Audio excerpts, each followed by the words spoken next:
तो यार फ्लैश के ट्रेलर में हमें दिखे दो बैरी एलन, और तो और जब वो दौड़ते हैं तो उनके लाइटनिंग कलर्स भी डिफरेंट हैं, जो कि दोनों के डिफरेंट पावर लेवल्स को शो करती है।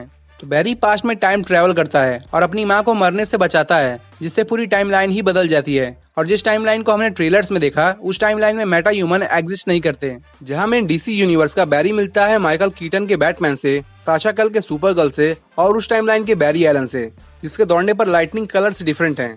तो मैं हूं कमल, और आज हम लोग बात करने वाले हैं कि फ्लैश के ट्रेलर में एक फ्लैश के पास ऑरेंज लाइटनिंग तो दूसरे के पास ब्लू लाइटनिंग क्यों है, और इसके पीछे का रीजन क्या है। तो चलिए शुरू करते हैं।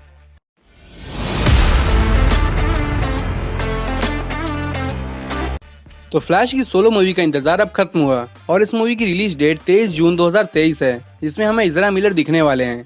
थोड़ा ज्यादा इज्जत दे दिया ना, पर छोड़ो। तो ये आदमी मल्टीपल वर्जन के बैरी एलन को प्ले करने वाला है, जिससे अपने को ये समझ में आता है कि डीसी के मल्टीवर्स में भी सेम पर्सन के डिफरेंट वर्जन एग्जिस्ट करते हैं। और ट्रेलर को देखने के बाद इतना तो कंफर्म है कि इज़रा मिलर के फ्लैश के एटलीस्ट 2 वर्जन तो दिखने ही वाले हैं, जिनमें से पहला ये छोटे बालों वाला ओरिजिनल डीसी यूनिवर्स के टाइमलाइन का है, और दूसरा ये बड़े बालों वाला अल्टरनेट टाइमलाइन का है। हाँ, मतलब मार्केट में अब मल्टीवर्सल वेरिएंट्स ऐसे ही आ रहे हैं। अब इसमें डीसी की गलती नहीं है यार। डीसी के उच्च अधिकारियों ने तो ये बोल के रखा है कि वो मार्वल के नक्शे कदम पे चलने वाले हैं। तो अगर कुछ कहना ही है तो मार्वल को कहो।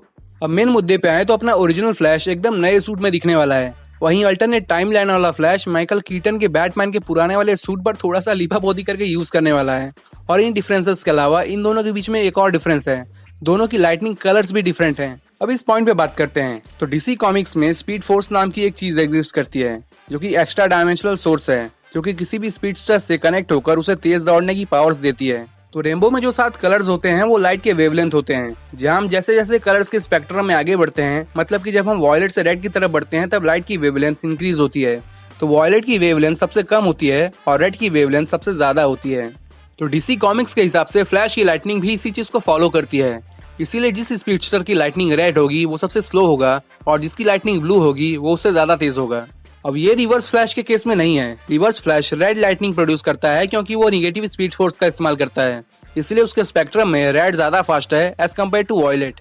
लेकिन डीसी यूनिवर्स में ऐसा बिल्कुल भी नहीं है। द फ्लैश मूवी के पहले तक डीसी यूनिवर्स के फ्लैश को हमेशा ब्लू या व्हाइट लाइटनिंग से एसोसिएट किया गया था, और बताया ये गया था कि अगर किसी के पास ब्लू लाइटनिंग है तो वो उतना तेज नहीं है, और अगर वो रेड, ऑरेंज या गोल्डन हो जाए तो वो पहले से ज्यादा तेज हो जाएगा।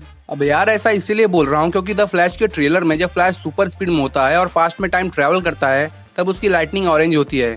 तो वही मल्टीवर्स के बैरी की लाइटनिंग ब्लू है, और यही ब्लू लाइटनिंग हमें बैरी के ओरिजिन में भी दिखाई देती है। पर अगर कॉमिक्स के हिसाब से सब कुछ हुआ, यानी कि अगर डिफरेंट लाइटनिंग कलर्स की जो एक्सप्लेनेशन दी गई है कॉमिक्स में, अगर उसे फॉलो किया गया हो, तो अलग टाइमलाइन वाले बैरी की स्पीड अपने ओरिजिनल डीसी यूनिवर्स वाले बैरी से ज्यादा है। अगर ऐसा हुआ तो एकदम सरप्राइजिंग ट्विस्ट होगा कि मूवी का मेन कैरेक्टर अपने मल्टीवर्सल वर्जन से कमजोर है, और हो सकता है कि इस नई टाइमलाइन का बैरी ओरिजिनल वाले बैरी को ये सिखाए कि कैसे स्पीड फोर्स से कनेक्ट होकर और तेज दौड़ा जा सकता है। और एक बात, फ्लैश के इस रिंग के बारे में अगर डिटेल जानना है तो आई बटन पर क्लिक करके उस वाली वीडियो को देख लेना, तुम्हें सारी इन्फॉर्मेशन मिल जाएगी। तो आज के लिए बस इतना ही। अगर ये वीडियो तुम लोगों को पसंद आई हो तो इसे लाइक कर दो, शेयर कर दो, और ये वीडियो कैसी लगी या कोई सजेशंस हो तो एटलीस्ट कमेंट बॉक्स में बता के जाना। और हाँ, अगर चैनल पे नए हो तो इस चैनल को सब्सक्राइब कर देना, और देखते रहिए being super, and I will be back.